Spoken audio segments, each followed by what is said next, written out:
si Tito Soto talagang pataway, no? No, hindi pa niya talaga maiwan-iwanan yung komedyante niya, yung pagiging komedyante niya, no? Malupit talaga itong si Tito Soto, no? Ang galing, ang galing, ang galing, ang galing, ang galing. Ayan, no? Invalid ang affidavit, invalid daw po ang affidavit. Ako! Ano sabi ni Redon? Ayan, no? The PTR license of the lawyer who notarized this means this is an expired notarization. Ang expired notarization, ay yung laman niya, expired din. Expired din yung laman, yung sinabi niya maraming katiwalian dyan sa camera. May tambalusot siya kay Sandy ko, expired din yun. May suspect sa kami na inedit yung affidavit.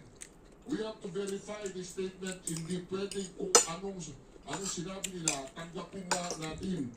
Then statement yes na kayo dahil nagustuhan namin ang sinabi nyo. Oy, Tito Soto, talagang kulang-kulang kaya tayo. Sworn statement yan. Sino pa ang salaysay yan? Mali man yan o tama. Sino pa ang salaysay yan? Ako. Sino pa ang salaysay yan? Ako, mga reaksyon. Yan ang sinasabi natin, mga reaksyon. Ha? Yan ang sinasabi natin. Kasi mga reaksyon, alam po ninyo mga reaksyon, ha? Alam ninyo. Ay, ang sworn statement, totoo man yan o hindi totoo, kapag sworn statement, mananagot ka.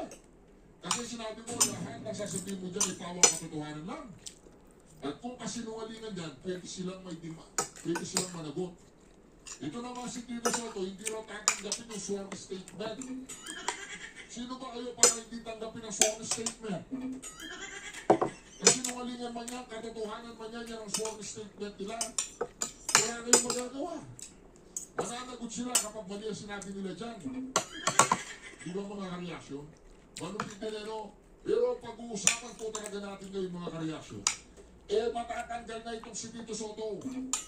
Antayin natin bukas, tignan natin kung totoo po. Tanggal na daw si Tito. Napapalitan na itong si Tito Soto. Pagkakita po natin si Idol Saludar. Rene Saludar, ito po. Malakas po ang ugong-ugong mo ngayon.